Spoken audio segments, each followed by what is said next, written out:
ایک اور اصطلاح استعمال ہوتی ہے جسے کہتے ہیں ازہر یہ ہے، ازہر یہ ہے۔ اچھا، ازہر کے معنی بھی فتویٰ ہوتے ہیں۔ دیکھیے، قوت سے خالی نہیں بھی فتویٰ ہے، اقوا بھی فتویٰ ہے، ظاہر یہ ہے وہ بھی فتویٰ ہے، ازہر ہے یہ بھی فتویٰ ہے۔ ازہر یہ ہے فتویٰ۔ مثلا مجتہد یہ کہہ رہا ہے کہ ازہر یہ ہے کہ طواف مستحب کو جان بوجھ کر، اچھا دیکھیے دو قسم کے طواف ہوتے ہیں، ایک ہوتا ہے مستحب طواف، ایک ہوتا ہے طواف واجب۔ طواف مستحب کو تو جان بوجھ کر کوئی کبھی بھی بیچ سے کہیں سے بھی توڑ سکتا ہے۔ جس طریقے سے مستحب روزے کو آپ افطار سے 5 منٹ پہلے بھی توڑ دیں تو کوئی گناہ نہیں۔ مستحب نماز کو آپ کو دل نہیں چاہ رہا، پڑھتے پڑھتے آپ نے نماز کو کہیں پہ بھی توڑ دیا، آپ کو اجازت ہے اور کوئی گناہ آپ کو نہیں ملتا۔ اسی طرح سے مستحب طواف بھی کرتے کرتے آپ کہیں پر بھی آپ چاہیں تو اس نماز نہیں دل چاہ رہا، آپ کو طواف چھوڑ کر آپ آ سکتی ہیں۔ اچھا، مستحب طواف کے اندر تو اس بات کا یعنی یہ مسئلہ ہے کہ جان بوجھ کر توڑ سکتے ہیں۔ اچھا، اب ایک آ جاتا ہے طواف واجب کو توڑ سکتے ہیں درمیان سے، طواف واجب کو تو آیت اللہ سیستانی فرماتے ہیں کہ طواف واجب کو کسی بھی کام، اگر کوئی آپ کو کام پڑ گیا ہے تو آپ طواف واجب توڑ سکتے ہیں۔ کوئی ضرورت پیش آ گئی ہے طواف واجب توڑ سکتے ہیں، لیکن فرماتے ہیں بلکہ ازہر یہ ہے، ازہر یہ کے معنی کیا ہے؟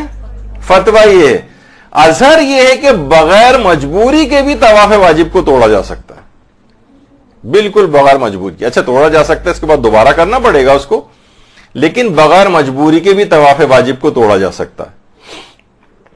اچھا، آیت اللہ خامنئی بھی بات فرماتے ہیں، وہ یہ فرماتے ہیں کہ طواف واجب کو درمیان سے توڑ سکتے ہیں بغیر مجبوری کے بھی، البتہ احتیاط مستحب ہے کہ نہ توڑا جائے، یعنی بہتر یہی ہے کہ نہ توڑیں۔ اور بس ایک آیت اللہ خوئی تھے جو کہتے تھے احتیاط واجب ہے کہ طواف واجب کو درمیان سے نہ توڑیں جب تک کہ کوئی مجبوری وغیرہ نہ پیش آ جائے۔ تو آیت اللہ سیستانی فرماتے ہیں ازہر یہ ہے کہ طواف واجب کو بھی درمیان سے کہیں سے بھی توڑ سکتے ہیں۔ تو اب یہاں اس کے معنی یہ ہوئے کہ ان کا فتویٰ یہ ہے۔ جی ہاں، مستحب عمرے کا طواف واجب ہے، کیونکہ طواف مستحب اگر عمرہ ایک دفعہ شروع کر لینا تو مستحب ہے، لیکن اس کو پائے تکمیل تک پہنچانا واجب ہے، تو اس کا طواف واجب ہو جاتا ہے۔ اچھا، اس کے بعد ایک ہے نماز جمعہ کے وقت خریداری کا مسئلہ۔ ایک بڑی دقیق بحث ہے کہ نماز جمعہ کے وقت خریداری کرنی جائز ہے یا نہیں۔ بہت سے لوگ قرآنی آیات، سورہ جمعہ وغیرہ پیش کرتے ہیں، اس کا بھی موقع نہیں، ابھی ہم صرف فقہی مسئلہ بتا رہے ہیں۔ دیکھیں، نماز جمعہ کے وقت ایک فتویٰ یہ ہے کہ خریداری کرنا حرام ہے۔ اچھا، آیت اللہ سیستانی یہ فرماتے ہیں کہ نماز جمعہ کے وقت خریداری حرام نہیں ہے، بلکہ ازہر یہ ہے کہ خرید و فروخت بھی باطل نہیں۔ یعنی ایک ہوتا ہے، دیکھیے بعض اوقات ہو سکتا ہے کہ ایک کام حرام ہو لیکن باطل نہ ہو، یعنی اگر ہو سکتا ہے کہ خرید و فروخت حرام ہوتی بالفرض، یعنی اگر بالفرض حرام بھی اگر ہے تب بھی خرید و فروخت باطل نہیں ہے، یعنی آپ نے کام حرام کیا لیکن جو خرید و فروخت کر کے لے آئے ہیں وہ سامان آپ کا سامان بن گیا، وہ جو شاپنگ جو آپ کر کے لے کر آئی ہیں وہ آپ کی بن گئی، یہ نہیں کہ اسے واپس لوٹاؤ۔ خرید و فروخت باطل نہیں۔ اچھا، آیت اللہ خامنئی یہ فرماتے ہیں کہ بہرحال نماز جمعہ کے وقت خریداری کرنا مکروہ ہے، یعنی جو نماز جمعہ کا ٹائم ہوتا ہے اس ٹائم پر خریداری مکروہ ہے۔ اور موجودہ مراجع میں سے شاید آیت اللہ ناصر مکارم شیرازی ہیں جو فرماتے ہیں احتیاط واجب یہ ہے کہ نماز جمعہ کے وقت خریداری نہ کی جائے، لیکن آیت اللہ سیستانی کے فتوے میں، آیت اللہ خامنئی کے فتوے میں خریداری بھی جائز ہے کرنا، زیادہ سے زیادہ مکروہ ہو سکتا ہے، اور خرید و فروخت باطل بھی نہیں، یعنی ازہر یہ ہے کہ خرید و فروخت باطل نہیں، یعنی ان کا فتویٰ یہ کہ خرید و فروخت باطل نہیں ہے، وہ مال آپ کا مال بن گیا، وہ پیسے دکاندار کے پیسے ہو گئے جو آپ نے اس کو دی۔ اگر معاملہ باطل ہو جائے تو پھر یہ چیز جو آپ لے کر آئی ہیں آپ کی چیز نہیں بنی، اور وہ جو پیسے اس کے پاس چلے گئے وہ پیسے اس کے پیسے نہیں بنے۔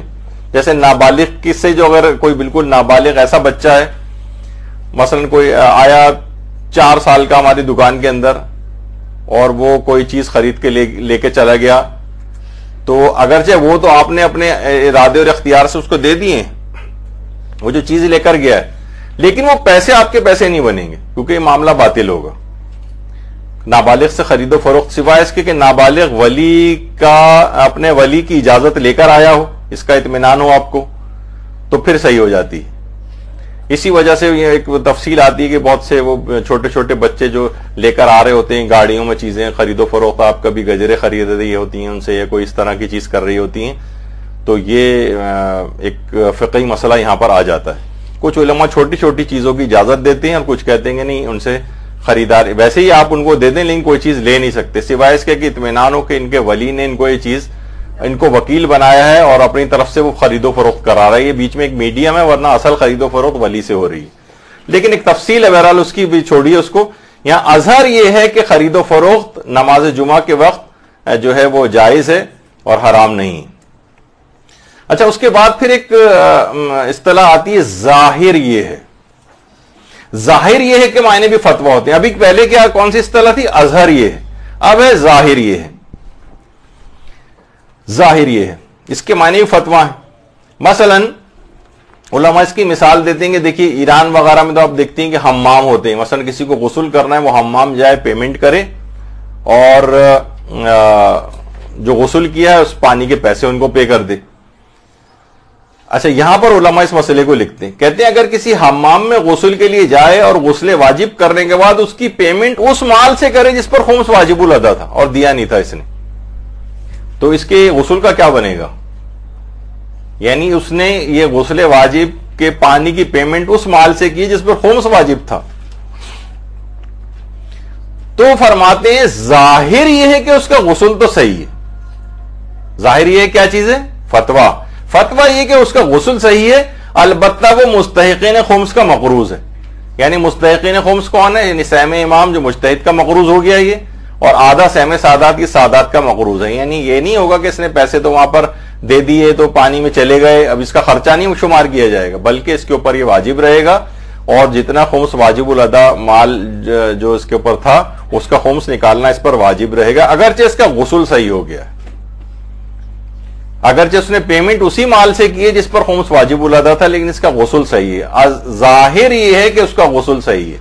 ظاہر یہ کہ معنی یہ نہیں کہ آبویسلی جس طرح آپ کہتے ہیں، نہیں، اس کے معنی یہ ہیں کہ فتویٰ یہ ہے مجتہد کا کہ اس کا غسل صحیح ہے۔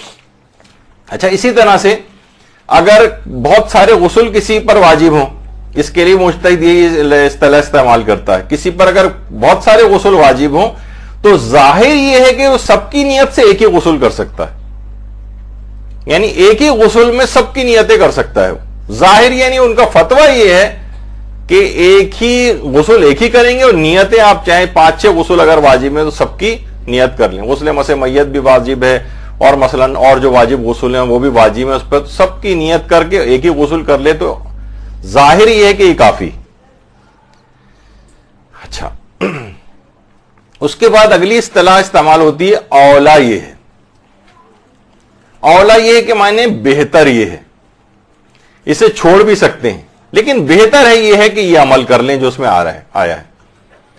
مثلا ایک اصطلاح استعمال ہوتی ہے اولا یہ ہے کہ جب تک غسل مکمل نہ ہو جائے میت کو قبلہ رخ رکھا جائے، یعنی دوران غسل بھی میت جو ہے وہ قبلہ رخ ہو، اور قبلہ رخ ہونے کے معنی اس کے پاؤں کے تلوے قبلہ رخ ہو، یعنی جب تک غسل مکمل نہ ہو اس سے پہلے مستحب یہ ہے کہ میت کو قبلہ رخ رکھا جائے۔ اچھا، جب غسل مکمل ہو جائے، اچھا ابھی کیا تھا؟ اولا یہ ہے، بہتر، یہ واجب نہیں ہے۔ اولا کے معنی بہتر یہ ہے کہ جب تک غسل مکمل نہ ہو جائے میت کو قبلہ رخ رکھا جائے۔ یہ تو میت ابھی کروٹ سے ہے جو تصویر میں، لیکن اس کو میت چت لیٹی ہوئی ہوتی ہے جیسے، اور پاؤں اس کے قبلہ رخ ہوتے ہیں۔ اچھا، جب غسل مکمل ہو جائے تو پھر اس کے بعد بہتر یہ کہ جس طرح نماز جنازہ پڑھتے وقت میت کو جس طرح سے لٹایا ہوتا ہے اس طرح سے لٹایا جائے، یعنی نماز جنازہ جس وقت ہوتی ہے تو میت کو اس وقت اس کے پاؤں کے تلوے قبلہ رخ نہیں کیے جاتے، بلکہ اس طرح سے ٹیڑھا کر کے اس کو لٹاتے، غسل مکمل ہونے سے پہلے بہتر یہ ہے کہ اس کے پاؤں کے تلوے قبلہ رخ ہوں، اور غسل جب مکمل ہو جائے اس کے بعد سے لے کر تدفین تک بہتر ہے اس طرح سے لٹائیں جس طرح سے نماز جنازہ پڑھتے وقت لٹایا جاتا ہے. اچھا پھر ایک اور بھی مسئلہ اس میں آتا ہے کہ اس میں بھی علماء فرماتے ہیں اولا یہ ہے، بہتر یہ ہے کہ غسل دینے سے پہلے میت کا جسم پاک کروا دیں. ظاہر ہے میت عام طور پر ہسپتالوں سے آتی ہے، خون نکل رہا ہے جسم سے، انجیکشنز لگے ہوئے ہیں، اور عام طور پر آپ دیکھتی ہیں کہ جو مثلا آپ بلڈ ڈرا اگر کرواتی ہیں، لیب میں جا کے اپنے ٹیسٹ کرواتی ہیں، تو ایک ڈراپ تو تقریباً بلڈ آتا ہی ہے عام طور پہ، جس کے بعد وہ روئی رکھ کے اس کے بعد اس کے اوپر ٹیپ ویپ لگا دیتے ہیں. تو وہ والا ایریا بہرحال نجس تو ہو جاتا ہے، ٹھیک ہے اتنا نماز میں معاف ہے، لیکن وہ نجس تو ہے، اس کو پانی سے پاک کر لینا چاہیے. اچھا جس وقت ہم غسل کرتے ہیں تو ضروری نہیں ہے کہ ہم پہلے سے اپنے جسم کو سب کو پورے کو پاک کریں پھر غسل کریں، نہیں، دوران غسل بھی اپنے جسم کو پانی ڈلنے سے وہ جگہ پاک ہو جائے گی جہاں نجاست لگی ہوئی تو بھی ٹھیک ہے. تو اسی طریقے سے غسل میت کا بھی مسئلہ ہے. یعنی اگر چاہے جس وقت غسل دیں گے تو وہ جو جسم پر نجاستیں لگی ہوئی ہیں، اس کے خون یا کوئی بھی اس طرح کی چیز یا پیشاب وغیرہ، تو وہ غسل دینے کے دوران خود ہی ظاہر پاک ہوتا چلا جائے گی وہ جگہ. لیکن اولا یہ ہے کہ میت کے جسم کو پہلے پاک کر لیں اور اس کے بعد پھر غسل دینا شروع کریں. یعنی اولا کے معنی بہتر یہ.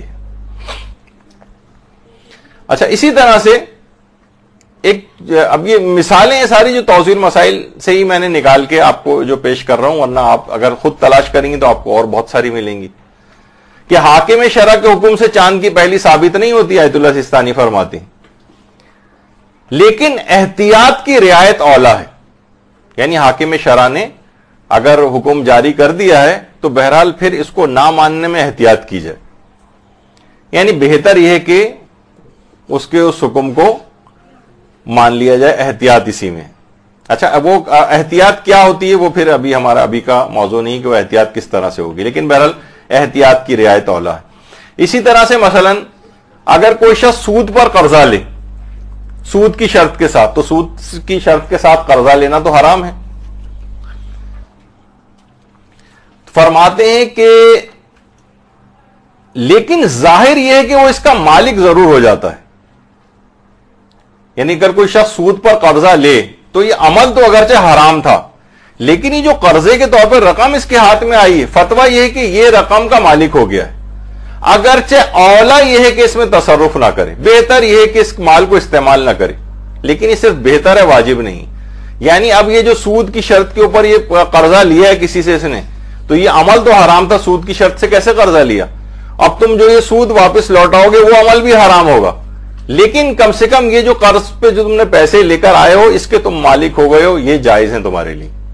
حتیٰ کہ بلکہ اگر یہ شخص زیارات یا حج پر بھی اس رقم سے چلا جائے تو اس کا وہ صحیح ہو جائے گا. وہ الگ بات ہے کہ اس کا حج واجب نہیں اترے گا، لیکن بہرحال اس نے اگر اس طرح سے کوئی قرض لے لیا تو اس کا مالک ہو گیا. یعنی یہ پیسے حرام کے پیسے نہیں بنے، وہ شرط حرام تھی جو آپ سود کے اضافے والی شرط جو تھی وہ آپ وہ شرط نہیں لگانی چاہیے تھی آپ کو. اس شرط پہ اگر آپ نے لیا تو ایک فعل حرام کیا، لیکن یہ پیسہ آپ کا پیسہ بن گیا ہے. اگرچہ بہتر یہ کہ اس میں تصرف نہ کریں، اولا یہ ہے، لیکن یہ کہ اولا کو آپ نے سن ہی لیا کہ اس کو ترک بھی کر سکتے ہیں. اچھا اب آ جائیے ایک اور مجتہد اصطلاح استعمال کرتا ہے، معلوم نہیں. معلوم نہیں. اچھا مجتہد بھی کہتا ہے معلوم نہیں؟ جی ہاں مجتہد بھی کہتا ہے. مثلا دیکھیے ایک مسئلہ ہے کہ مستحب ہے کہ انسان اپنی تمام نمازیں جماعت سے پڑھے. یہ آیت اللہ ہاشمی شاہرودی ہیں، جن کا بھی کچھ ہی عرصے پہلے ان کا انتقال ہوا ہے. آیت اللہ ہاشمی شاہرودی. اچھا انسان کے لیے مستحب ہے کہ وہ نماز جماعت سے پڑھے. اچھا نماز جماعت سے تو پڑھے، لیکن دل چاہتا ہے انسان کا کہ وہ نا لمبے لمبے رکوع اور سجدے کرے، لمبے لمبے سورے پڑھے، جو کہ نماز جماعت میں ممکن نہیں ہوتے. نماز جماعت تو تیز رفتاری سے ذرا پڑھی جاتی ہے، اور بلکہ اس کے اندر اضعف المامومین کا خیال کیا جاتا ہے. یعنی جو نماز پڑھنے والوں میں جو سب سے کمزور ہو وہ کتنی دیر کھڑا رہے گا، تو پیش امام کو کوشش کرنی چاہیے کہ جو سب سے ویک آدمی ہو اس کا خیال کر کے نماز پڑھائے، یعنی جلدی نماز پڑھائے۔ اچھا، اب بہتر کیا ہے؟ مختصر نماز جماعت پڑھنا زیادہ بہتر ہے جماعت سے، یا طویل نماز جو ہم فرادہ گھر پہ پڑھ رہے ہوں؟ بھئی ہم اگر فرادہ گھر پہ پڑھیں گے تو ہم لمبی لمبی نمازیں پڑھیں گے، لمبے لمبے سجدے کریں گے، لمبے لمبے رکوع کریں گے، لمبے لمبے سورے پڑھیں گے۔ نماز جماعت پڑھنے جائیں گے تو وہاں یہ لمبی چیزیں ہم نہیں پڑھ سکیں گے، اور 2-3 منٹ کے اندر مثلا ایک جماعت ہو جائے گی۔ بہتر کیا ہے؟ علماء فرماتے ہیں بہتر یہ ہے کہ نماز جماعت بہتر ہے اس موقع پر، وہ زیادہ، اسی کا ثواب زیادہ ہے۔ اچھا، اب دوسرا مسئلہ یہ آتا ہے کہ جماعت میں اتنی تاخیر ہو رہی ہے، جماعت میں کہ فرادہ تو ہم اول وقت میں گھر پہ پڑھ لیں گے، لیکن جماعت جو ہے وہ ہو رہی ہے ذرا وہاں تاخیر سے۔ مثلا آج کل جیسے مثال کے طور پہ 1:15 بجے کے قریب نماز ظہر کا وقت ہو جاتا ہے، اور مسجد میں مثلا جماعت ہوگی 1:15 بجے۔ اب کیا بہتر ہے؟ یعنی گھر میں ہم فرادہ اول وقت میں پڑھ لیں یا کچھ تاخیر سے جماعت سے جا کر پڑھیں؟ یہاں پر بھی ثواب جماعت ہی کا زیادہ ہے۔ اچھا، اب اس سے آگے بڑھ جائے تیسرا مسئلہ، جہاں مجتہد یہ کہہ رہا ہے کہ مجھے معلوم نہیں ہے۔ آیت اللہ سیستانی نے باقاعدہ اب توضیح مسائل جا کر دیکھی کہ جماعت کے احکام میں یہ چیز لکھی کہ اگر جماعت میں اتنی تاخیر ہو رہی ہو کہ وقت فضیلت نکلا جا رہا ہو، یعنی نماز جماعت ہوگی مسجد میں لیکن اتنی جلدی نہیں ہوگی، تو میں نے کہا جیسے 1:15 بجے ہو رہی ہے، آدھے گھنٹے کا فرق آ رہا ہے، اس میں تو فضیلت کا وقت نہیں نکلا جا رہا۔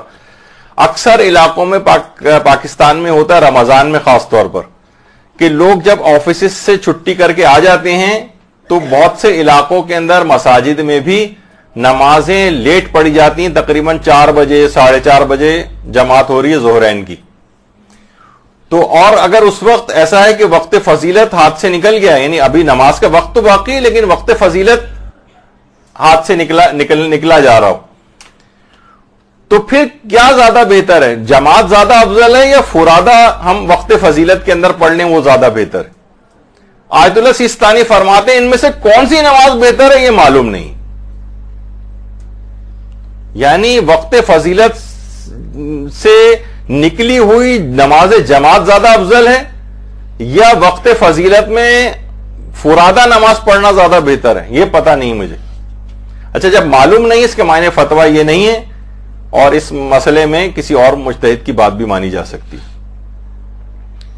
تو بعض وقت مجتہد یہ والی جملہ استعمال کرتا ہے معلوم نہیں، خود نماز جماعت کے اس مسئلے کے اندر آیت اللہ سیستانی نے استعمال کیا۔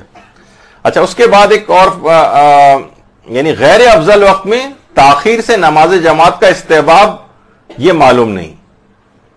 غیر افضل وقت، افضل وقت ہے میں نماز جماعت تاخیر سے پڑھی جا رہی ہے لیکن وقت فضیلت باقی ہے تو جماعت ہی افضل، لیکن وقت فضیلت ہاتھ سے نکلا جا رہا ہو اور پھر ہم جماعت کا انتظار کریں تو پھر فرماتے ہیں کہ یہ پتہ نہیں کہ وقت فضیلت میں فرادہ پڑھنا زیادہ بہتر ہے یا تاخیر سے جماعت پڑھنا زیادہ بہتر ہے، یہ معلوم نہیں۔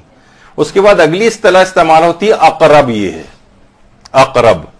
اقرب معنی یہ ہیں، اس کے معنی میں فتویٰ ہوتی، مثلا احرام میں مردوں کے لیے سر چھپانے کا مسئلہ،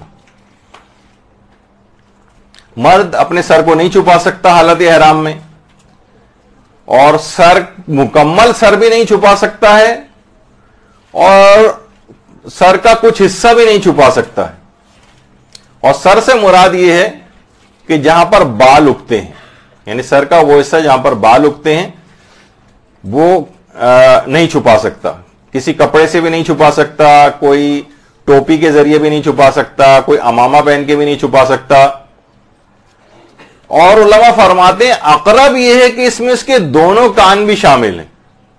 دیکھیے، ایک تو ابھی تو بات ہو رہی تھی نا کون سی چیز نہیں چھپا سکتا، جہاں پر بال اگے ہوئے ہوتے ہیں، لیکن فرماتے ہیں اقرب یہ ہے، یعنی فتویٰ یہ ہے کہ اپنے دونوں کان بھی نہیں چھپا سکتا، یعنی احرام میں دونوں کان بھی شامل ہیں کہ یہ بھی کھلے ہونے چاہیے، اسی بنا پر آیت اللہ سیستانی جو ہے وہ اشکال لگا کر منع کرتے ہیں کہ مرد اپنے، یعنی آیت اللہ سیستانی منع کرتے ہیں کہ مرد موبائل فون وغیرہ کے ذریعے بھی اپنے کان، مکمل کان کو نہ چھپائیں. ہینڈز فری وغیرہ کے لیے جب ضرورت ہو تو عام طور پر اتنا حصہ چھپانے میں نہیں آتا ہے، لیکن اگر اس طرح سے انہوں نے اپنے کان کے اوپر یہ رکھا ہوا فرماتے ہیں کہ دونوں کان، اقرب یہ ہے کہ دونوں کان بھی اس میں شامل ہیں. یعنی اگر ان کانوں کو بھی کسی چیز سے کہاں، اپنے ہاتھ سے کان چھپا سکتا ہے لیکن کسی اور چیز سے کان نہیں چھپا سکتا، مثلا موبائل فون کے ذریعے. تو لوگ عام طور پر یہ کہتے ہیں کہ اس موقع پہ عورتوں کے لیے اجازت ہے کہ موبائل فون استعمال کر سکتی ہیں. البتہ ہمارے استاد محترم کہتے تھے کہ اس میں مرد کی یہ والی تو بچت ہو جائے گی لیکن موبائل فون کا بیلنس ختم ہو جاتا ہے اس صورت میں اگر عورتوں کے ہاتھ میں موبائل فون دے دیا جائے. تو بہرحال یہ ایک مسئلہ ہوتا ہے کہ مردوں کے حوالے سے اقرب یہ ہے کہ دونوں کان بھی اس میں شامل ہیں اور وہ کان نہیں چھپائے جا سکتے، حتیٰ کہ موبائل فون کے ذریعے بھی ان کو نہیں چھپایا جا سکتا. اچھا، اس کے بعد ایک اور اصطلاح استعمال ہوتی ہے قیلا. یہ عام طور پر اس میں جیسے یا اردو میں اس کو لکھا جاتا ہے کہا گیا ہے یا فقہا نے یہ فرمایا ہے. مثلا کہا گیا ہے، کہا گیا ہے میں مثلا یہ ہوتا ہے کہ اب اس کو کیا کہیں گے کہ کہا گیا ہے؟ اس کا معنی یہ ہے کہ مجتہد اس کا قائل نہیں ہے، یہ دیگر فقہا کی بات کو نقل کر رہا ہے. اچھا، اب قائل نہیں ہے سے مراد اس کے نزدیک ثابت نہیں. جیسے حرم ائمہ میں دیکھیے نمازوں کا پڑھنا کا مستحب ہونا، یہ تو بالکل تمام مجتہدین فرماتے ہیں کہ جو ہمارے حرم ائمہ علیہم السلام ہیں. درود بھیجیے محمد علیہ السلام.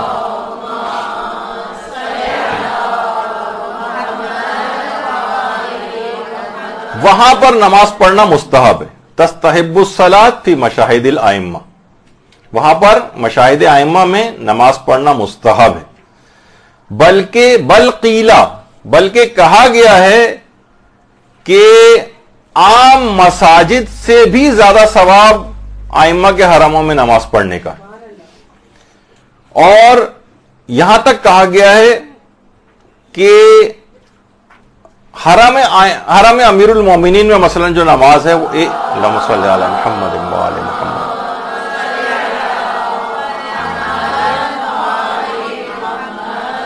وہ عام مساجد کی نسبت وہاں نماز پڑھنے کا ثواب 1,00,000 نمازوں کے برابر ہے. تو بہرحال اگر یہ کہا جائے کہا گیا ہے تو بہت سی روایات ایسی ہیں جو مجتہد کے نزدیک ثابت نہیں ہوتی لیکن وہ شہرت رکھتی ہیں، تو ان کا بھی مجتہد ذکر کر دیتا ہے یہ کہہ کر کہ بل قیلا، یہ کہا گیا ہے. تو اس کا انکار نہیں کر رہا ہے لیکن یہ کہ بہرحال مجتہد کے نزدیک ان روایات میں ذرا ایک اس کے نزدیک اتنے پایہ اعتبار تک نہیں پہنچی ہوتی. اچھا، اسی طرح سے ایک اور اصطلاح استعمال ہوتی ہے جسے کہتے ہیں مجزی ہے. مجزی ہے مثلا کہا جاتا ہے جیسے نماز جمعہ نماز ظہر کے لیے مجزی ہے. یعنی اب مجزی کے معنی یہ ہے کہ اب نماز ظہر پڑھنے کی ضرورت نہیں. نماز جمعہ اگر کسی نے پڑھ لی شرائط کے مطابق اور وقت میں پڑھ لی اس نے تو یہ ظہر کے لیے مجزی ہے، کافی ہے، اب اسے ظہر پڑھنے کی ضرورت نہیں. تو ایک یہ بھی اصطلاح استعمال ہوتی ہے مجزی ہے. پھر ایک اور اصطلاح استعمال ہوتی ہے اسے کہتے ہیں تعمل ہے. تعمل. اچھا، تعمل کے معنی بھی احتیاط واجب کے ہوتے ہیں. جہاں پر یہ آ جائے تعمل ہے اس کے معنی احتیاط واجب ہے. مثلا ایک فتویٰ ہے آیت اللہ فاضل الانکرانی کا، پہلے ان کا بتا دوں میں. آیت اللہ فاضل الانکرانی فرماتے تھے کہ اعتکاف اگر کوئی شخص کر رہا ہے مسجد میں تو آپ کو سب کو پتا ہے کہ اعتکاف کے لیے روزہ شرط ہے. اچھا، ایک بات اور بتا دیجئے، ہمارے یہاں زیادہ تر اعتکاف کا تصور آتا ہے شاید رمضان سے اس کا تعلق ہے. رمضان میں اعتکاف بہت زیادہ فضیلت ہے لیکن سال کے کسی بھی دن جس دن روزہ رکھنا صحیح ہے اس دن اعتکاف کیا جا سکتا ہے. نہیں، پورے سال میں کبھی بھی اعتکاف کر سکتے ہیں، اس کے لیے فقط رمضان ہونا شرط نہیں. اچھا، لیکن اعتکاف کے لیے روزہ ہونا شرط ہے. یعنی روزے سے وہ ہوگا تو اعتکاف ہوگا، بغیر روزے کے کوئی ایسی مسجد میں جا کے بیٹھ جائے کہ میں اعتکاف میں ہوں تو وہ صحیح نہیں. وہ یہ فرما. اچھا مسئلہ یہ ہے کہ روزہ اس شخص کا اپنا ہو یا کسی کا اجارے پہ رکھا ہوا ہے. مثلا کوئی شخص ہے اس نے اجارے کے روزے لیے ہوئے ہیں, اجرت لے کے دوسروں کے روزے رکھتا ہے. اس نے کہا روزہ میں نے لے لیا اجارے کا اور اعتکاف میں کر لیتا ہوں اپنا. تو آیت اللہ فاضل الانکرانی فرماتے تھے کہ اس طرح کے اعتکاف میں تعمل ہے, یعنی احتیاط واجب ہے کہ اس کا اعتکاف صحیح نہیں ہے, روزہ بھی اس کا اپنا ہونا چاہیے, احتیاط واجب. اچھا لیکن آیت اللہ سیستانی ہیں مثلا, اور آیت اللہ خوئی ہیں, رہبر معظم ہیں آیت اللہ خمینی ہیں, یہ سارے مراجع جو باقی ہیں وہ فرماتے ہیں کہ نہیں, ہر طرح کے روزے کے ساتھ اعتکاف صحیح, چاہے آپ کا ہو, مستحب ہو, واجب ہو, قضا ہو اور اجارے کا ہو, کسی بھی طرح کا روزہ ہونا چاہیے, آپ کا اعتکاف صحیح ہو جاتا ہے. لیکن وہ یہ فرماتے تھے کہ تعمل ہے ایسے اعتکاف کے صحیح ہونے میں جس کا روزہ آپ کا نہ ہو, کسی سے اجارے پر آپ نے لیا ہوا ہو. تو یہ ایک مثال کے طور پر آپ کے سامنے ایک بات آ گئی کہ تعمل کے معنی ہوتے ہیں احتیاط واجب. جی رجوع کر سکتے ہیں بالکل.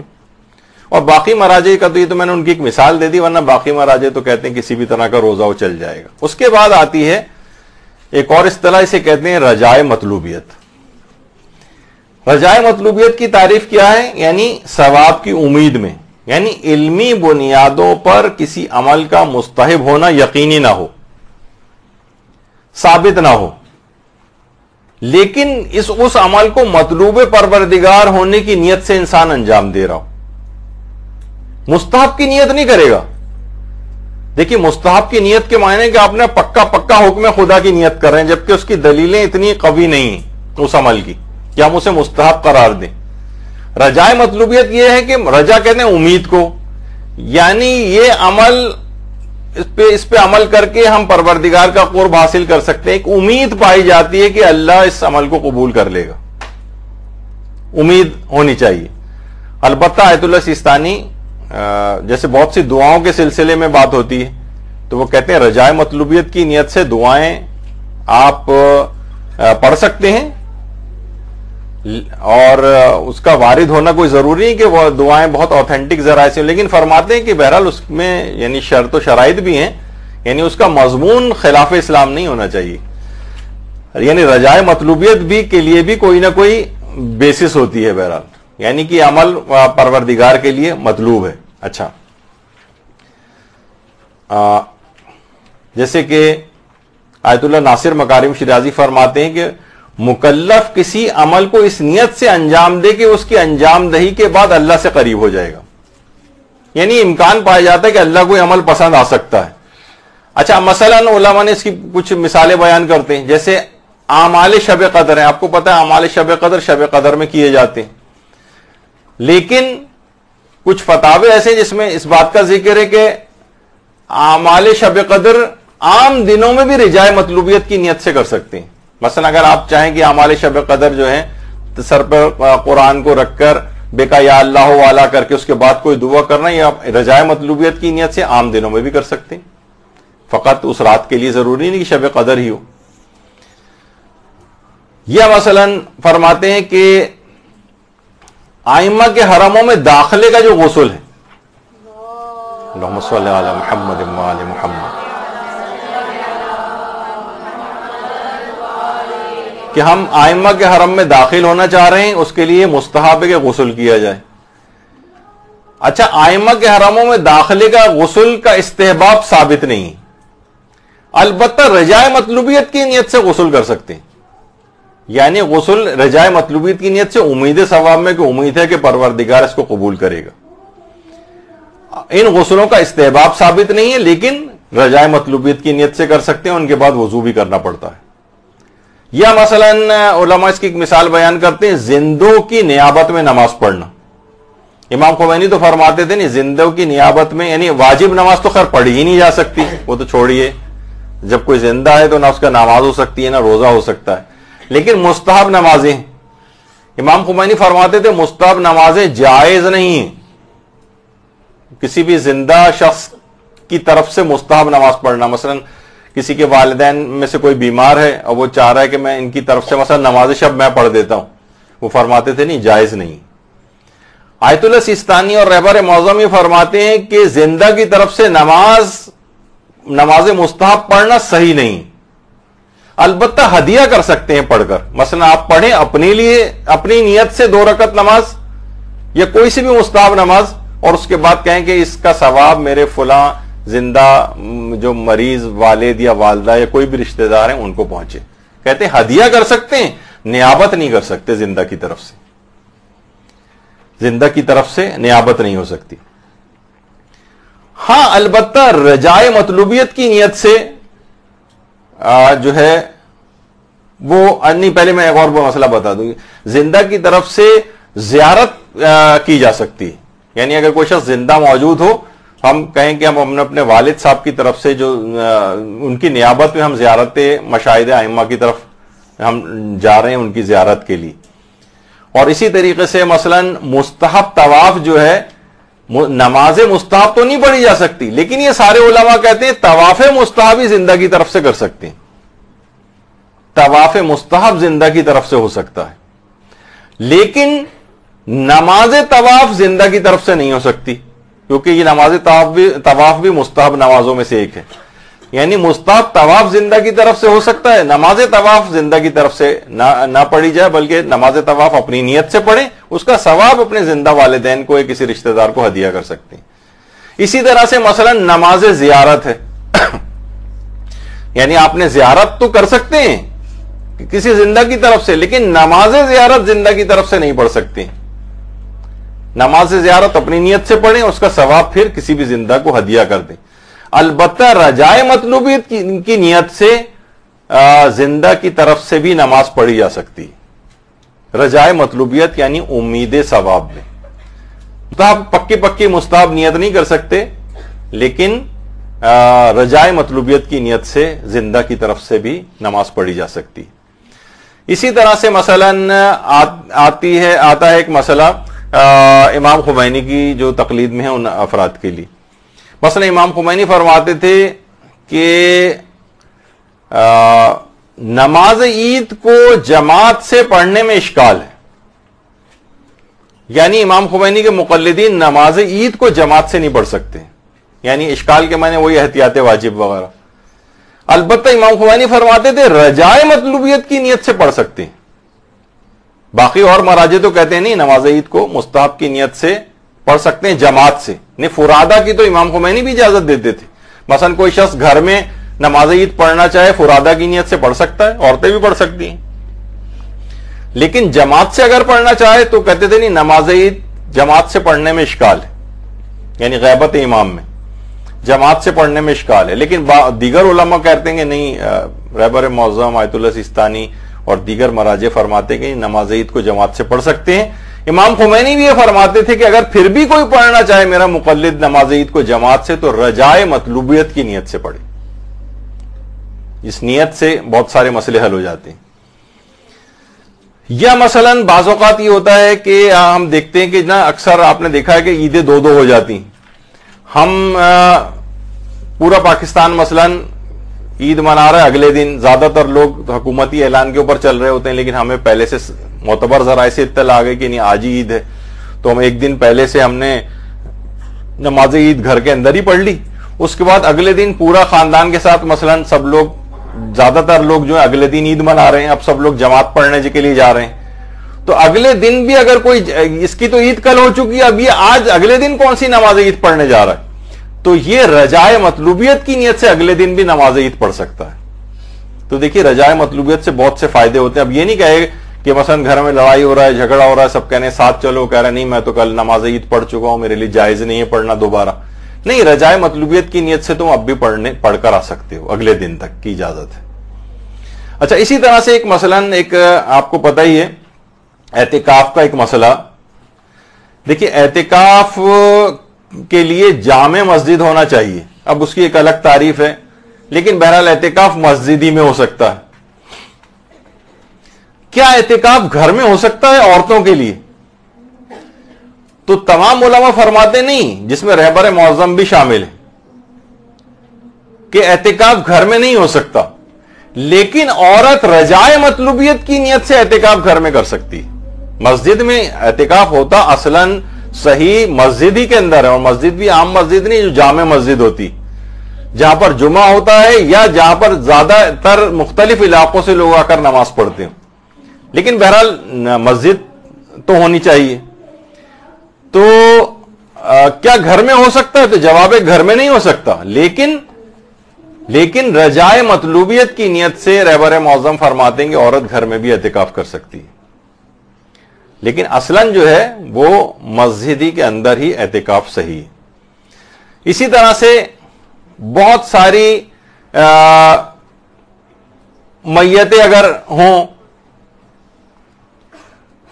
اور مثلاً بہت ساری اور جگہوں سے بھی اطلاع آتی، بہت سی پہلے تو یہ ہوتا تھا جناب ایک ہی وقت میں اتنے خدا کا شکر ہے کہ ہم اس سے آگے نکل آئے اور اس مصیبت سے ایک جان چھٹی کہ ایک وقت میں بم دھماکے ہو رہے ہیں، 40 100 مومنین کی جان جا رہی ہے. تو اب سب کے لیے الگ الگ نماز وحشت قبر پڑھیں یا ایک ہی نماز وحشت قبر ان تمام شہداء کے لیے یا مرحومین کے لیے پڑھ لیں؟ تو علماء فرماتے ہیں ویسے تو ہر آدمی کے لیے ایک الگ نماز وحشت قبر ہے اصلاً، لیکن رجائے مطلوبیت کی نیت سے ایک سے زائد کے لیے بھی پڑھی جا سکتی. یعنی آپ یہ نیت کریں کہ میں رجائے مطلوبیت کی نیت سے نماز وحشت قبر جو پڑھ رہی ہوں، آج جتنے بھی پوری دنیا میں کہیں بھی مومنین کی میں سے کسی کی بھی آج تدفین ہوئی ہو تو میں ان کی طرف سے یہ نمازیں ان کے لیے یہ نماز وحشت قبر پڑھ رہی ہوں. تو ویسے تو ایک کے لیے ایک ہونی چاہیے، لیکن رجائے مطلوبیت کی نیت کر کے آپ اس نماز کو تمام مرحومین کے لیے پڑھ سکتے ہیں جو اس رات جن کی تدفین ہوئی ہے پوری دنیا میں کہیں بھی. یہ ایک اس میں کام آنے والا مسئلہ ہے رجائے مطلوبیت کا. اچھا، رجائے مطلوبیت کے حوالے سے ایک مسئلہ اور اس کے اندر بیان کیا جائے کہ رجائے مطلوبیت والے اعمال میں تقلید کی کوئی احتیاج نہیں. اس میں ضروری نہیں کہ ہم اپنے مجتہد کا ہی فتویٰ دیکھیں. رجائے مطلوبیت میں تقلید والا مسئلہ نہیں ہوتا. یہی وجہ ہے کہ جو رجائے مطلوبیت کی نیت سے مفاتی کے جتنے اعمال ہیں ہر مسئلے کو لے جا کے آیت اللہ سیستانی سے پوچھنا ضروری نہیں کہ مفاتی کی کیا میں یہ دعا پڑھ سکتی ہوں، مفاتی کی کیا یہ زیارت پڑھ سکتی ہوں، مفاتی کی مثلا فلاں عمل انجام دے سکتی ہوں. نہیں، اس میں تقلید والا مسئلہ نہیں ہے. رجائے مطلوبیت کی نیت سے جو بھی دعائیں ہیں جو بھی زیارتیں ہیں یہ سب پڑھی جا سکتی ہیں. اس میں تقلید کا بھی کوئی مسئلہ نہیں. اسی طرح سے مثلا آپ نے ایک چیز، ویسے تو اس پہ انشاءاللہ ہماری ایک الگ پوری کلاس ہوگی کہ جب کوئی شخص مریض ہوتا ہے تو وہ بیٹھ کر نماز کیسے پڑھے. بعض اوقات لیٹ کر بھی نماز پڑھنا ہوتی ہے. نماز واجب کے احکام الگ ہیں، لیکن آپ نے اس سے پہلے سنا تھا کہ مستحب نماز کو بغیر کسی مجبوری کے بیٹھ کر بھی پڑھ سکتے ہیں، چلتے پھرتے بھی پڑھ سکتے ہیں، سواری پر بھی پڑھ سکتے ہیں. گاڑی ڈرائیو کرتے ہوئے جا رہے ہیں، پیدل واک کرتے ہوئے جا رہے ہیں، مستحب نمازیں پڑھتے ہوئے جا رہے ہیں، رکوع اور سجدہ سر کے معمولی سے اشارے سے کر لیں. بات چیت نہیں کر سکتے، کوئی کھا پی نہیں سکتے کوئی چیز، بس اس کی احتیاط کرنی. لیکن مستحب نماز، تو کیا مستحب نماز لیٹ کر بھی پڑھی جا سکتی ہے؟ ایک دماغ میں آتا ہے چیز. تو دیکھیے، مستحب نماز حالت اضطرار ہو تو لیٹ کر پڑھ سکتے ہیں، یا عدم توانائی ہو تو لیٹ کر پڑھ سکتے ہیں. یعنی ہمت ہی نہیں ہو رہی، مریض ہے بالکل بستر کے اوپر، یعنی اٹھ کے بھی نہیں بیٹھ سکتا ہے وہ، اور بہت زیادہ کمزوری اس کو ہو رہی ہے، یا یہ حالت اضطرار ہے کہ سوائے لیٹے رہنے کے اس کے پاس کوئی اور چارہ کار نہیں ہے، تو پھر ٹھیک ہے وہ لیٹ کر بھی مستحب نماز پڑھ سکتا ہے.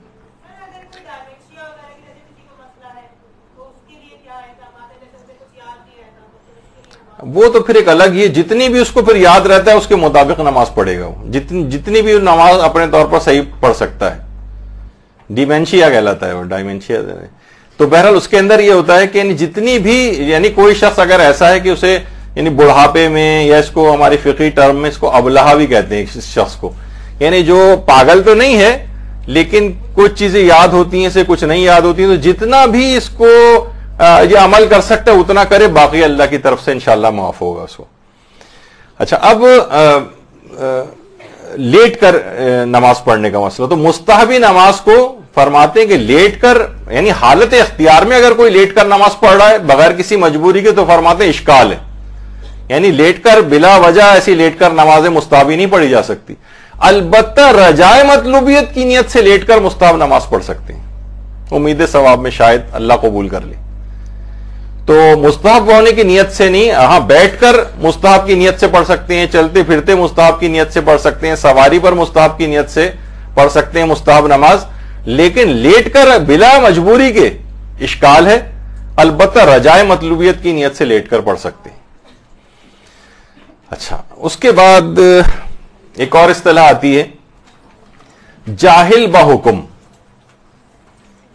اور اسی کو جاہل با مسئلہ بھی کہتے ہیں، جاہل مسئلہ، جاہل حکم، یعنی کسی خاص مسئلے میں مکلف کو اس کا شرعی حکم پتہ نہ ہو، اسے کہتے ہیں جاہل مسئلہ یا جاہل حکم۔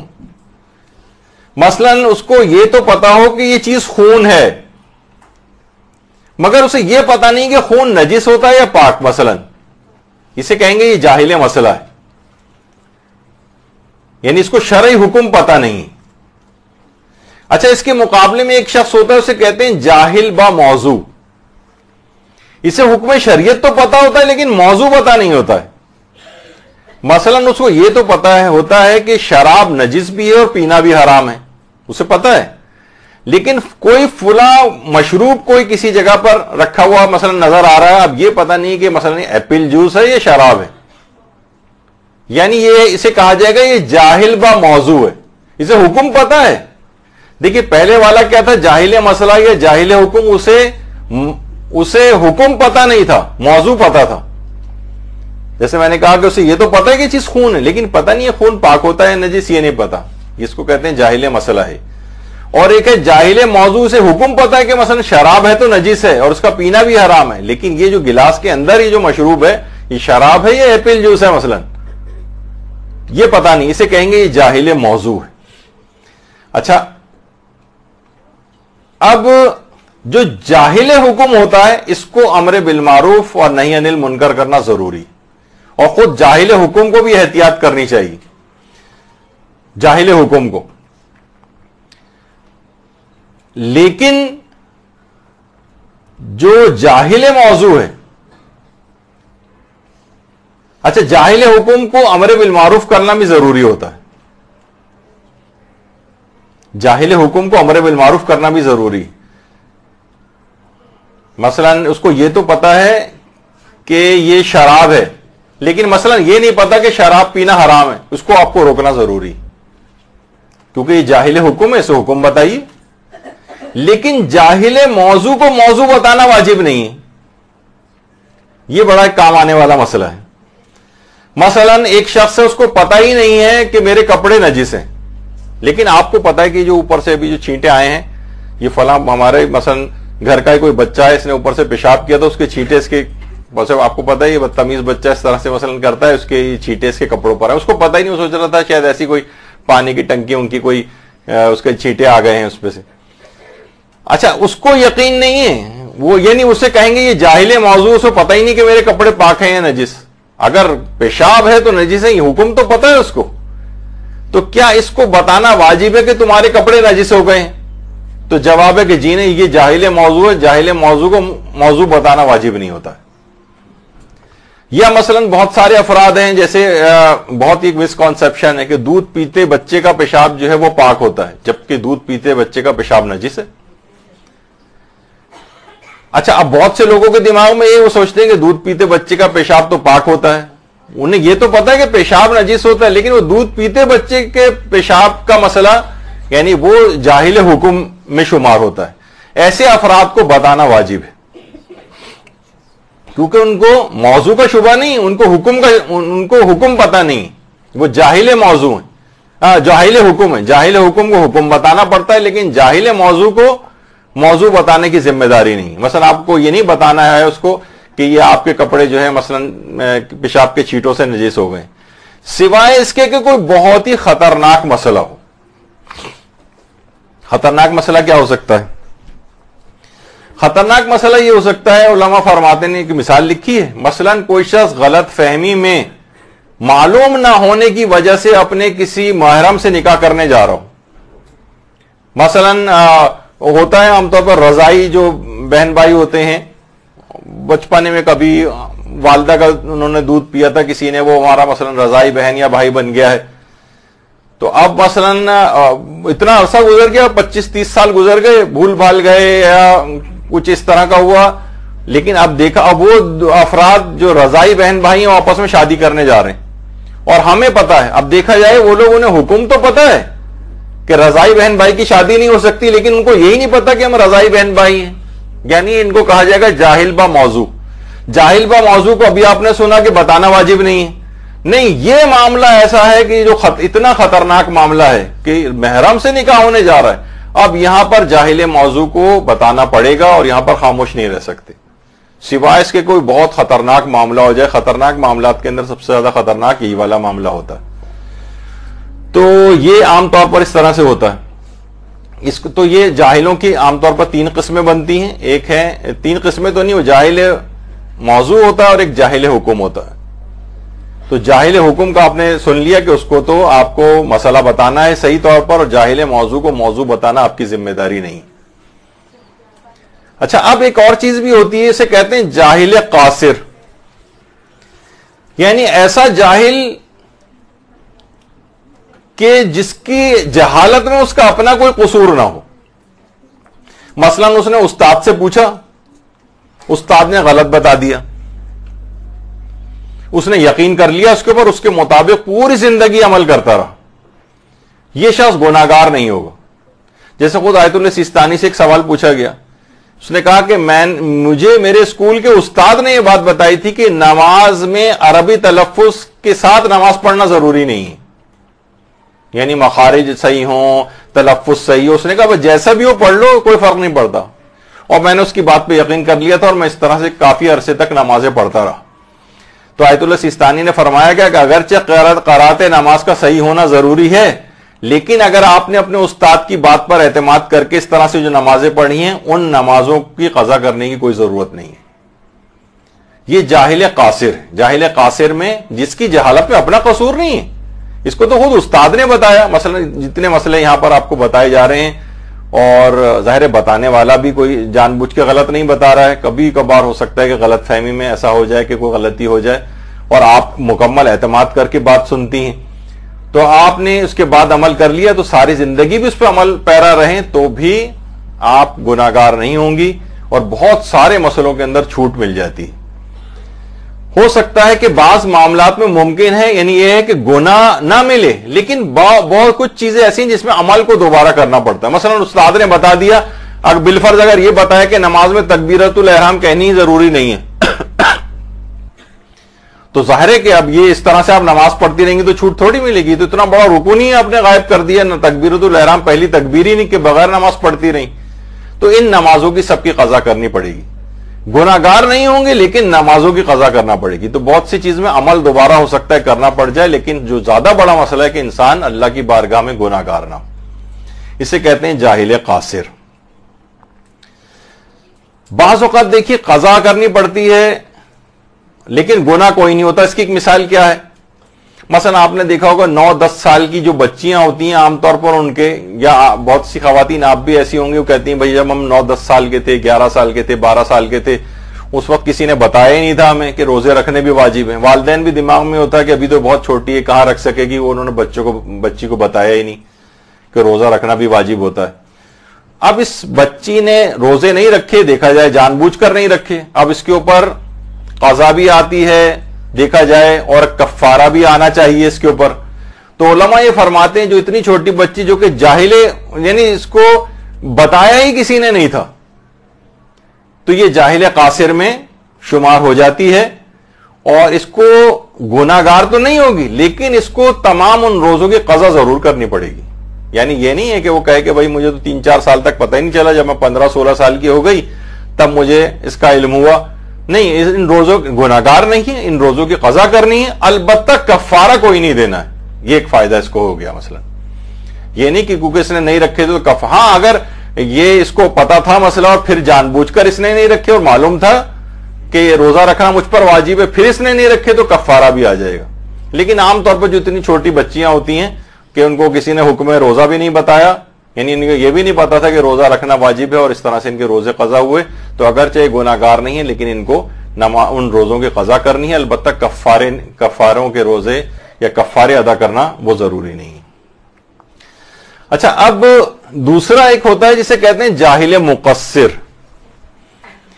جس نے مسئلہ جاننے میں کوتاہی کی، یعنی اس نے جان بوجھ کر، یعنی اس نے لاپرواہی کا مظاہرہ کیا.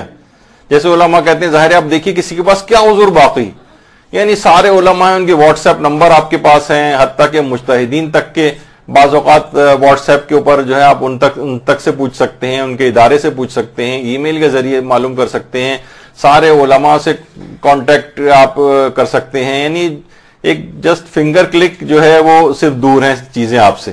اور پھر اس کے باوجود بھی کوئی جو ہے نا شخص حاصل نہیں کرے، صحیح مسئلے کو علم میں اپنے نہ لے کر آئے، تو اسے کہا جائے گا کہ تم نے بہت کوتاہی کی ہے، تم بالکل انتہائی لاپرواہی کا تم نے مظاہرہ کیا ہے، فضول گھنٹوں تم نے انٹرنیٹ سرفنگ کی ہے بیٹھ کے، فضول فیس بک کے اوپر اپنے وقت کو ضائع کیے، تو یہ اہم مسئلے یہ کیوں نہیں دریافت کر لی؟ تو ایسے افراد کو کہا جاتا ہے یہ جاہل مقصر ہیں، یعنی ان کی جہالت میں ان کا اپنا قصور ہے. اچھا، جاہل مقصر اگر غلطی کرتا ہے نا تو وہ معاف نہیں ہے اور اس کا جبران بھی کرنا پڑتا ہے، یعنی اس کو قضا بھی کرنی پڑے گی، کفارے بھی دینے پڑتے ہیں. ایسے افراد کو یہ جاہل مقصر ہے. مثلا اس کی ایک مثال آیت اللہ سیستانی کی اگر کوئی تقلید میں ہے کوئی شخص، ایک ہوتا ہے جاہل قاصر اور ایک ہے جاہل مقصر. وہ مثلا تشہد میں شہادت ثالثہ پڑھتا رہا، علی ولی اللہ پڑھتا رہا، جو آج کل مختلف جگہوں پہ کافی بحث اس میں ہو رہی ہے. اب آیت اللہ سیستانی فرماتے ہیں اس کی دو قسمیں ہیں. کیا یہ شخص جاہل قاصر ہے یا جاہل مقصر ہے؟ جاہل قاصر یہ کہ مثلا مسجد کے پیش امام کے پاس گیا، ان سے پوچھا یا ان کو اس نے پڑھتے دیکھا کہ یہ شہادت ثالثہ پڑھ رہے ہیں، مثلا پنجاب وغیرہ میں مختلف جگہوں پہ بعض اوقات اس طرح سے پڑھایا بھی جاتا ہے، پیش امام بھی پڑھتے ہیں. تو اگر یہ جاہل قاصر ہے، مثلا اس نے اپنے استاد سے جا کے پوچھا، استاد اس کا قائل تھا، اس نے کہا کہ ہاں یہ تو پڑھنا چاہیے تشہد میں، اور اس نے پڑھتا رہا، تو فرماتے ہیں اس کی پچھلی سب نمازیں صحیح ہیں.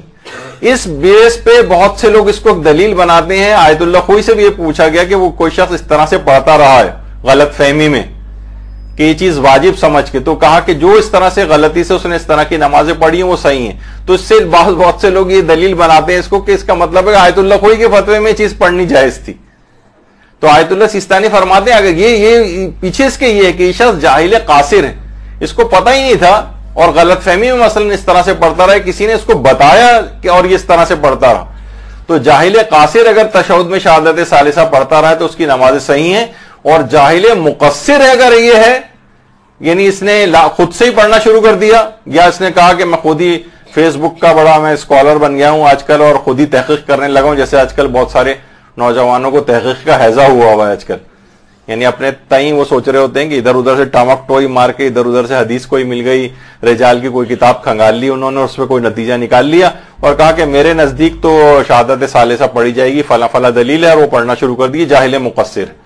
اس کو فرماتے ہیں احتیاط واجب کی بنا پر ان تمام ساری زندگی کی نمازوں کی قضا کرنی پڑے گی جو اس نے شہادت ثالثہ کے ساتھ پڑھی.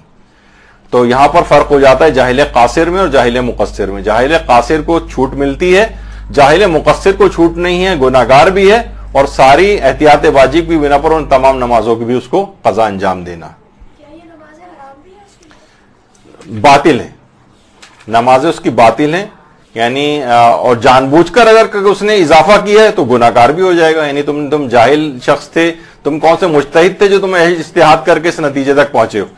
تو تم ایک جاہل شخص کے لیے اجتہاد کرنا ہی حرام ہے کیونکہ اس میں ایک صلاحیت نہیں. اچھا، اب اس کے بعد ہاں ایک بات اور بیان کر دیجئے کہ بعض حالات کے اندر جاہل قاصر اور مقصر میں کوئی فرق بھی نہیں ہوتا اور حکم ایک ہی رہتا ہے. مثلا علماء نے اس کو لکھا ہے کہ مثلا اگر کوئی شخص نماز طواف نہ پڑھے، دیکھیے ابھی ہم نے یہ بیان کیا تھا کہ نماز طواف مقام ابراہیم کے پیچھے پڑھی جاتی. خانہ کعبہ کا جو دروازہ آپ کو نظر آ رہا ہے، دروازے کے پیچھے وہ شوکیس نظر آ رہا ہے، اور شوکیس کے پیچھے کا آخر تک کا پورا جو صحن کا جو ایریا ہے، یہاں پر دائیں اور بائیں الاقرب فالاقرب یعنی قریب ترین کا خیال کر کے آپ کو نماز پڑھنا ہوتی کہ کہا جائے کہ آپ نے جو نماز طواف ہے مقام ابراہیم کے پیچھے پڑھی. اچھا، اب اگر کوئی شخص نماز طواف نہ پڑھے جاہل مسئلہ ہونے کی وجہ سے، اس کو یہ پتہ ہی نہیں تھا کہ مثلا نماز طواف بھی پڑھنا ہوتی، اس نے طواف کیا، اس کے بعد صحیح کرنے کے لیے چلا گیا. تو علماء فرماتے ہیں اس میں پھر جاہل قاصر اور مقصر کا کوئی فرق نہیں. یہ جب بھی اس کو یاد آئے، یہ بھول جانے والا مسئلہ ہوگا، جب بھی اس کو یاد آئے یہ نماز طواف آ کر پڑھے. مثلا یہ صحیح کے لیے چلا گیا صفا و مروہ کی طرف، طواف کیا، اسے نماز طواف پڑھنی چاہیے تھی آ کے، لیکن یہ چلا گیا صحیح کرنے کے لیے. صحیح کے دوران اسے یاد آیا، تو جہاں پر بھی اسے صحیح میں یاد آیا ہے وہیں صحیح کو چھوڑ دے، وہ جگہ کو مارک کر لے اور اس کے بعد آ کر نماز طواف پڑھے، اس کے بعد صحیح کو وہیں سے کنٹینیو کرے جہاں سے اس نے صحیح چھوڑی تھی. اچھا پھر بعض اوقات یہ ہوتا ہے ضروری نہیں کہ صحیح میں یاد آئے. مثلا یہ رہتا ہے مثلا جدہ میں یا کسی بھی اور سعودی عرب میں کسی جگہ کے اوپر، ابھی کچھ دن ہے مثلا یہاں پر اپنے کسی رشتہ دار سے ملنے چلا گیا، تو جب بھی اسے یاد آئے اس کے لیے ضروری ہے کہ یہ مکے آئے اور آ کر نماز طواف مقام ابراہیم کے پیچھے پڑھے. اور اگر یہ مثلا اپنے ملک چلا گیا ہے تو جہاں پر بھی اس کو یاد آئے اپنے وطن میں پھر نماز طواف کو پڑھ لے.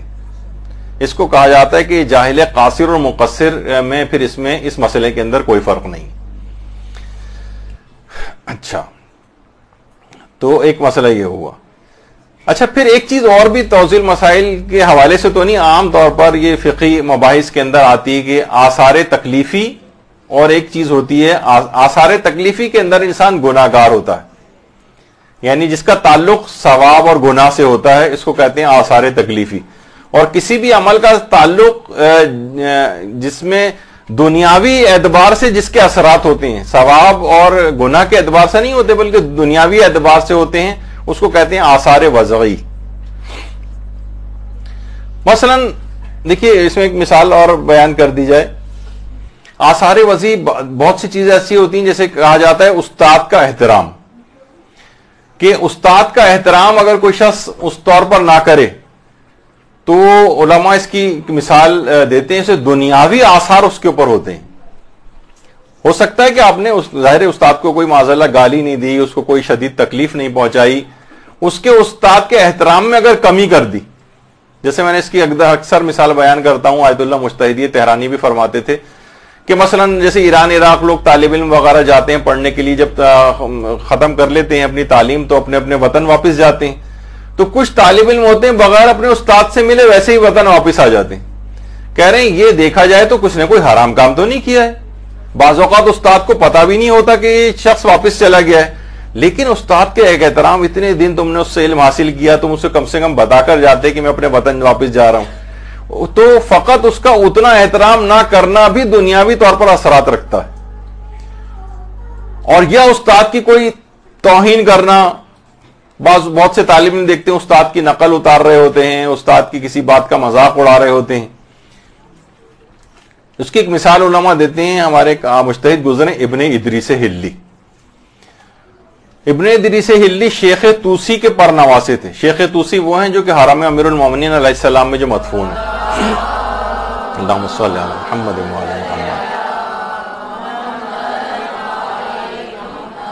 اچھا ابن ادریس ہلی شیخ توسی کے پرنواسے تھے، یعنی شیخ توسی کی علمی ہیبت اتنی زیادہ تھی کہ کافی طویل عرصے تک لوگ مجتہدین گھبراتے تھے کہ شیخ توسی کے فتوے کے خلاف فتویٰ کیسے دیں، ان سے ہٹ کر فتویٰ کیسے دیں. تو انہی کے جو پرنواسے تھے ابن ادریس ہلی اتنے بڑے مجتہد تھے کہ انہوں نے اپنے جو پرنانا تھے ان کے علمی طلسم کو توڑ کر رکھ دیا بالکل. اور لیکن کیا کیا کہ شدید تنقید کی ان کے اوپر. دیکھیے بعض اوقات تنقید ٹھیک ہوتی ہے علمی طور پر اگر، لیکن اگر ضرورت سے تھوڑی زیادہ ہو جائے تو شاید توہین کے اس میں بھی پہنچ جاتی. تو علماء فرماتے ہیں کہ اگرچہ آپ دیکھتی ہیں کہ علماء اور مجتہدین ہمارے کوئی جناب 90 سال کا، کوئی 95 سال کا، کوئی 98 سال کا، لیکن علماء فرماتے ہیں کہ اس طرح سے انہوں نے اپنے پرنانا کے اوپر تنقید کی کہ آثار وضعی ان کے اوپر ہوئے اور جوانی میں ہی ابن ادریس ہلی انتقال کر گئے، جلد موت بھی آ جاتی ہے. تو بہت سی چیزیں ایسی ہیں آثار تکلیفی کہتے ہیں، یعنی ایسی چیزیں جن کا تعلق ثواب اور گناہ سے ہوتا ہے، اور آثار وضعی ان چیزوں کو کہتے ہیں جس کا تعلق ثواب اور گناہ سے نہیں بلکہ دنیاوی آثار سے، جیسے یہ استاد کا احترام نہ کرنا یا اس طرح سے. تو مسائل کے اندر بھی یہ چیز آتی ہے کہ یہ حکم وضعی ہے یا حکم تکلیفی. خیر وہ ایک الگ بحث ہے. تو انہوں نے اتنے منابغہ روزگار تھے کہ باقاعدہ کتاب سرائر جو ان کی کتاب ہے السرائر وہ بھی انہوں نے شیخ ابن ادریس ہلی نے جو ہے وہ لکھی. اچھا ہاں پھر اصطلاحات کے اندر ایک اور بھی اصطلاح ہے احتیاط مستحب. بس یہ اب تو ختم ہو رہا ہے ماشاءاللہ, جلد سے جلد اس کو ختم کر دیں. احتیاط مستحب کے اس کو ترک بھی کر سکتے ہیں, اور احتیاط مستحب کے متعلق علماء ایک بات اور بھی کہتے ہیں کہ احتیاط, ابھی آپ نے اس سے پہلے سنا تھا کہ احتیاط واجب میں رجوع کیا جا سکتا ہے, کیا احتیاط مستحب میں بھی رجوع کر سکتے ہیں؟ جواب میں ہے کہ احتیاط مستحب میں رجوع نہیں کر سکتے, موقع نہیں ہے اس کا. احتیاط واجب میں رجوع کر سکتے ہیں, احتیاط مستحب میں رجوع نہیں کر سکتے. اچھا ایک آدھ مثال دے دوں تاکہ بس بات اس میں مکمل ہو جائے. دیکھیے نماز میں کسی بھی جگہ پر سوائے 4 آیات سجدہ پڑھنے کے پوری نماز میں کہیں پہ بھی قرآن کی تلاوت کر سکتی ہیں. نماز میں تلاوت قرآن ہو سکتی ہے, صرف سجدے میں قرآن کا پڑھنا مکروہ ہے. لیکن نماز میں کہیں پہ بھی آپ تلاوت قرآن کر سکتی ہیں. مثلا رکوع میں آپ تلاوت قرآن کرنا شروع کر دیں. صرف 4 آیات سجدہ نہیں پڑھ سکتے بس, جن میں سجدہ واجب ہوتا ہے. اسی طرح سے نماز میں دعا بھی کہیں پہ بھی کر سکتے ہیں, دعا کرنے میں بھی نماز میں حرج نہیں ہے. البتہ علماء فرماتے ہیں کہ احتیاط مستحب یہ ہے کہ غیر عربی زبان میں دعا نہ کریں. غیر عربی میں کر سکتے ہیں لیکن احتیاط مستحب یہ بہتر یہ ہے کہ آپ غیر عربی میں دعا نہ کریں, ایک بہتر چیز ہو گئی. اچھا اسی طرح سے مثلا علماء کہتے ہیں کہ جیسے اگر کسی شخص پر نماز توڑنا واجب ہے لیکن یہ پھر بھی نماز پوری پڑھ لے, مثلا کوئی آدمی ڈوب رہا ہے, جل رہا ہے, یہ نماز پڑھتا رہا, تو کیا اس کی نماز صحیح ہے؟ جواب ہے کہ نماز اس کی صحیح ہے, نماز صحیح ہے. نماز کا توڑنا اگرچہ اس کے لیے واجب تھا, البتہ احتیاط مستحب یہ کہ اس نماز کی تکرار کر لیں. یعنی چاہے تو نہیں بھی نماز پڑھے, نماز صحیح ہو گئی اس کی, لیکن احتیاط مستحب بہتر ہے کہ اس نماز کو دوبارہ دہرا لے. تو بس اگرچہ اس کی مثالیں بہت ہو جائیں گی لیکن پھر اتنا وقت نہیں رہے گا. تو آج آپ لوگوں کی دعا قبول ہو گئی ہے, اور یہ ہم نے اصطلاحات توضیح مسائل آج مکمل کر لی ہیں. لیکن یہ عام طور پر مجھے اس وجہ سے میں نے اس کو تلخ گھونٹ کو بہرحال کے لحاظ سے پی لیا کہ پھر یہ ساری زندگی والی اصطلاحیں پھر آپ کو بار بار پڑھنے کی ضرورت نہیں پیش آئے گی. اور یہ اب آپ کو جب بھی ہوگا اپنے نوٹس نکالیں, دیکھ لیں کہ اس میں اس اصطلاح کے کیا معنی. اب توضیح مسائل پڑھنا ساری زندگی کے لیے انشاءاللہ آسان ہو جائے گا, اور فتووں کو سمجھنا بھی.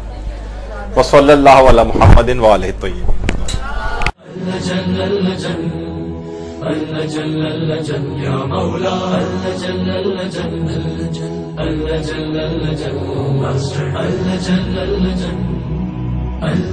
يا صاحب السماء